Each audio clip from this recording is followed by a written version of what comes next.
ಅದುವೇ ಭೂ ಕೈಲಾಸ. ಭಾರತೀಯ ಕೇವಲ ಪ್ರಜೆಯೂ ಅಲ್ಲ, ಇಲ್ಲಿ ಅವನದೇ ಪ್ರಭುತ್ವ. ವಾಹ್, ಈ ಕಲ್ಪನೆ ಎಷ್ಟು ಅದ್ಭುತವಾಗಿದೆ ಅಲ್ವಾ? ಪ್ರತಿಯೊಬ್ಬ ಭಾರತೀಯನು ಕೂಡ ಹೊಂದಬೇಕಾದಂತಹ ಕನಸು ಅದು ಭಾರತದ ಭವಿತವ್ಯದ ಕನಸು. ಇದು ನನ್ನ ಕನಸಿನ ಭಾರತ, ವಿಶ್ವ ಗುರು ಭಾರತ, ವಿಶ್ವಕ್ಕೆ ಗುರು ಭಾರತ.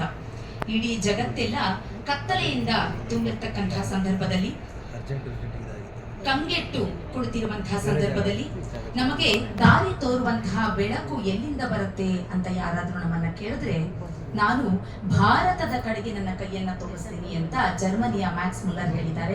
ಅಂತಹ ಪವಿತ್ರ ಭೂಮಿಯಲ್ಲಿ ಜನ್ಮ ತಾಳಿರುವಂತಹ ನಾವೇ ಧನ್ಯರು. ನಮಗೆ ಜನ್ಮ ಕೊಟ್ಟಿರುವಂತಹ ಭರತ ಭೂಮಿಗೆ, ಭಾರತಾಂಬೆಗೆ ಒಂದು ನಮಸ್ಕಾರವನ್ನ ತಿಳಿಸುತ್ತಾ, ಇನ್ನು ಕೊನೆಯದಾಗಿ ನಮ್ಮ ರಾಷ್ಟ್ರಧ್ವಜ ಇವತ್ತು ಮುಗಿಲೆತ್ತರದಲ್ಲಿ ಹಾರಾಡ್ತಾ ಇದೆ ಅಂದ್ರೆ ಅದಕ್ಕೆ ಕಾರಣ ಬೀಸ್ತಾ ಇರುವಂತಹ ಗಾಳಿಯಲ್ಲ. ರಣರಂಗದಲ್ಲಿ ಶತ್ರುಗಳ ಬಂದೂಕಿಗೆ ತಮ್ಮ ಎದೆಯನ್ನ ಒಡ್ಡಿ ರಕ್ತವನ್ನ ಚೆಲ್ಲಿ ತಮ್ಮ ಕೊನೆಯ ಉಸಿರನ್ನ ಚೆಲ್ತಾ ಇದ್ದಾರಲ್ಲ, ಅವರ ಕೊನೆಯ ಉಸಿರಿನ, ನಮ್ಮ ಸೈನಿಕ ಬಳಗದ ಕೊನೆಯ ಉಸಿರಿಂದ ನಮ್ಮ ರಾಷ್ಟ್ರಧ್ವಜ ಹಾರಾಡ್ತಾ ಇದೆ.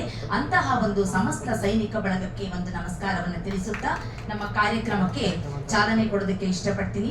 ಇವರೆಲ್ಲರಿಗೂ ಕೂಡ ನಾವು ನಮಸ್ಕಾರವನ್ನ ತಿಳಿಸಿಲ್ಲ ಅಂತಂದ್ರೆ ನಮ್ಮ ಕಾರ್ಯಕ್ರಮ ಸಾರ್ಥಕ ಆಗೋದಿಲ್ಲ. ಇಂದಿನ ಈ ಸಾರ್ಥಕ ಸಮಾರಂಭದಲ್ಲಿ ಸಮಾಹಿತಗೊಂಡಿರುವಂತಹ ಎಲ್ಲ ಸಹೃದಯರಿಗೂ, ಕಲಾ ಬಂಧುಗಳಿಗೂ, ಕವಿ ಮನಗಳಿಗೂ ಕೂಡ ಆತ್ಮೀಯವಾದಂತಹ ಹೃನ್ಮಂದದ ಸ್ವಾಗತವನ್ನ ಕೋರ್ತಾ ಇದ್ದೇನೆ. ಮೊದಲಿಗೆ ಆಸನ ಗ್ರಹಣ. ಇಂದಿನ ಈ ಕವಿಗೋಷ್ಠಿ ಕಾರ್ಯಕ್ರಮವನ್ನ ಡಾಕ್ಟರ್ ವಾದಿರಾಜ್ ಸರ್ ಅವರು ಆಲ್ರೆಡಿ ತಿಳಿಸ್ಕೊಟ್ಟಿದ್ದಾರೆ ನಮ್ಗೆ. ಒಂದು ಕಾವ್ಯ ಸಂಭ್ರಮ ಅನ್ನುವಂತಹ ಕಾರ್ಯಕ್ರಮವನ್ನ ಇವತ್ತು ಯೋಗ ಯೂನಿವರ್ಸಿಟಿ ಆಫ್ ದಿ ಅಮೆರಿಕಾಸ್ ನ್ಯಾಯಾಂಗ ಬಡಾವಣೆಯಲ್ಲಿ ಹಮ್ಮಿಕೊಳ್ಳಲಾಗಿದೆ. ಈ ಸಾಹಿತ್ಯ ಸಂಭ್ರಮ ಕಾರ್ಯಕ್ರಮದ ಅತಿಥಿಗಳಾಗಿ ಆಗಮಿಸಿರುವಂತಹ ಅತಿಥಿಗಳು ಇವತ್ತು ಇಲ್ಲಿ ಉಪಸ್ಥಿತರಿದ್ದಾರೆ. ಅವರನ್ನ ವೇದಿಕೆ ಕರೆಯುವಂತಹ ಸುಸಂದರ್ಭ ನನ್ನದಾಗಿದೆ. ಮೊದಲಿಗೆ ಡಾಕ್ಟರ್ ಸುರೇಶ್ ಪಾಟೀಲ್ ಅವರು ದಯವಿಟ್ಟು ವೇದಿಕೆಗೆ ಆಗಮಿಸಬೇಕು.